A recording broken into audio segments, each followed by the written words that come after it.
तो वंदे भारत की शुरुआत आज उसी मुद्दे से जिस पर पक्ष और विपक्ष संसद के सत्र में सदन के भीतर उलझते दिखाई पड़े, लड़ते दिखाई पड़े। विपक्ष और सरकार आमने सामने हैं। मुद्दा है ऑपरेशन सिंदूर का। सोमवार को संसद में इस पर चर्चा की शुरुआत हो चुकी है। सरकार ने इसे आतंकवाद के खिलाफ जीरो टॉलरेंस की नीति बताया और कामयाबी का क्रेडिट लेने का प्रयास किया। तो विपक्ष ने ट्रंप के सीज फायर के दावे, नुकसान के आंकड़े पर सवालों की झड़ी लगाकर सरकार को घेरना चाहा।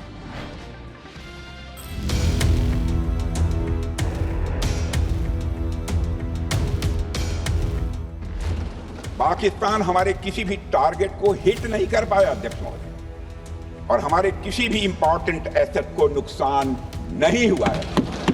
कि आज सच्चाई सदन में आनी चाहिए, सच्चाई पहलगाम की आनी चाहिए, सच्चाई ऑपरेशन सिंदूर की आनी चाहिए।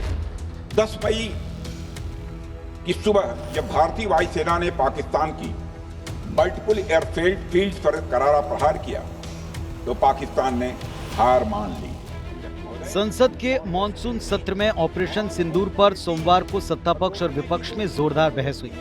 रक्षा मंत्री राजनाथ सिंह ने इसकी शुरुआत की। भारतीय सेना के शौर्य की जमकर प्रशंसा की। वहीं विपक्ष ने पहलगाम आतंकी हमले को सरकार की विफलता बताया। राजनाथ सिंह ने इस पर पलटवार कर कहा कि भारतीय सेना ने आतंकियों के घर में घुसकर इसका बदला लिया है। बहुत से सूचनाएं दी उन्होंने, बहुत से जानकारी दी, लेकिन रक्षा मंत्री होने के नाते ये नहीं कहा कि पहलगाम में दहशतगर्द कैसे आए। वे ये भी जानना चाहता है कि 100 दिन गुजर गए और वे 5 दहशतगर्दियों को यह सरकार पकड़ नहीं पाई। हमारी सेनाओं द्वारा की गई वेल कोऑर्डिनेटेड स्ट्राइक्स ने 9 टेररिस्ट इंफ्रास्ट्रक्चर टारगेट्स को प्रिसीजन के साथ, सटीकता के साथ हिट किया। एक अनुमान के अनुसार 100 से अधिक आतंकवादी, उनके ट्रेनर, उनके प्रशिक्षक, उनके हैंडलर लश्कर-ए-तोयबा और हिजबुल मुजाहिदीन जैसे आतंकवादी संगठनों से संबंधित थे। विदिन 22 मिनट्स पूरा ऑपरेशन समाप्त हो गया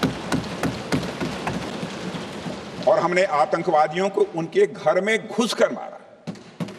सशस्त्र बलों ने हमारी माताओं और बहनों के सिंदूर का बदला लिया और प्रत्येक भारतीय इस भावना से ओत-प्रोत हो गया। अध्यक्ष महोदय, मैं चाहूंगा कि पूरा सदन एक बार हमारे सेना के बहादुर जवानों के शौर्य और पराक्रम का अभिनंदन करें।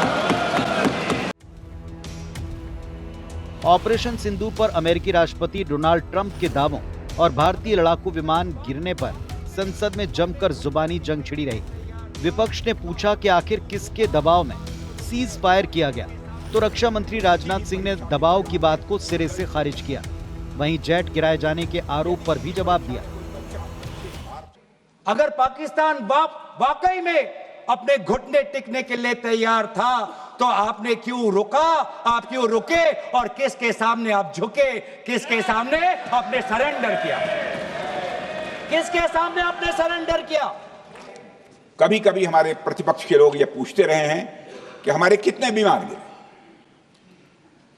मुझे लगता है उनका यह प्रश्न हमारी राष्ट्रीय जनभावनाओं का सही से प्रतिनिधित्व नहीं कर रहा है। मुझे लगता है तो किसी भी परीक्षा के परिणाम में रिजल्ट मैटर करता है।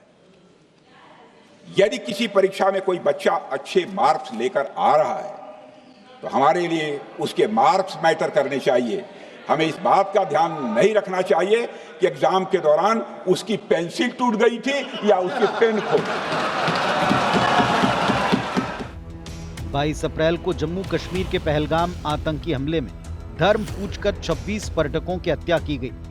भारतीय सेना ने इसका बदला लेते हुए 6 और 7 मई की रात ऑपरेशन सिंदूर लॉन्च किया, जिसमें पाकिस्तान के भीतर 9 आतंकी ठिकानों पर वायुसेना ने जमकर प्रहार किया। 100 से ज्यादा आतंकी मार गिराने का दावा हुआ है। ऑपरेशन को लेकर विपक्ष लंबे समय से सवाल उठा रहा है और इसी के चलते संसद में सोमवार को इस विषय पर चर्चा की शुरुआत हुई। ये चर्चा मंगलवार को जारी रहेगी। पीएम मोदी और नेता प्रतिपक्ष राहुल गांधी भी इसमें शामिल होंगे। जाहिर है ऑपरेशन सिंदूर को लेकर अभी कई विषयों पर सवाल जवाब के तीखे दौर चलेंगे। Bureau report, IBC 24। तो ऑपरेशन सिंदूर के ऊपर पक्ष ने पूरी मजबूती के साथ में सेना के शौर्य को, पराक्रम को आगे रखा और इसी के द्वारा सबकी बोलती बंद करने का प्रयास किया कि इस पर सवाल उठाने वाले देश के खिलाफ हैं। तो विपक्ष ने कहा कि कुछ सवाल हैं जिनके 100 दिन बाद भी जवाब नहीं मिले और उन सवालों के जवाब देश को मिलना चाहिए, ये हक है विपक्ष का भी और देश के नागरिकों का भी। वैसे ये चर्चा सदन के भीतर लंबी चली। ऑपरेशन सिंदूर पर चर्चा के दौरान रोहतक से कांग्रेस सांसद दीपेंद्र सिंह हुड्डा ने देश के प्रधानमंत्री को विदेश नीति पर घेरा। हुड्डा ने कहा कि मोदी सरकार तय नहीं कर पा रही कि अमेरिका से हाथ मिलाना है कि आंख दिखाना है। हुड्डा ने तंज कसा कि या तो डोनाल्ड का मुंह बंद करा दो या भारत में मैकडोनाल्ड बंद करा लो। कि राष्ट्रपति ने 28 बार कहा कि सीज फायर हमने कराया। उससे भी चिंतनीय बात उन्होंने कहा व्यापार के धौस दे के दिखाया। बात थी आतंकवाद पे वार की।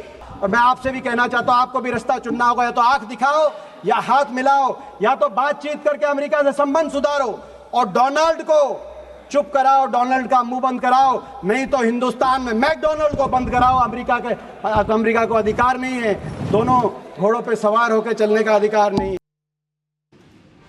अब विपक्ष के सवालों की झड़ी थी तो फिर मंत्रियों की लगातार ये कोशिश रही कि मुंह बंद कराएं और क्या सच है उसे अपने मुताबिक सामने आए। विदेश मंत्री एस जयशंकर ने संसद में जवाब दिया, आतंक और बातचीत एक साथ मुमकिन नहीं। क्या उन्होंने कहा, देश के जवाब में क्या खास बात थी जो दुनिया ने सिर्फ अब की बार महसूस की, सुनिए। The challenge of cross-border terrorism continues, but Operation Sindoor marks a new phase. There is now a new normal. Terrorists will not be treated as proxies. 2, cross-border terrorism will get an appropriate response. 3, terror and talks are not possible together.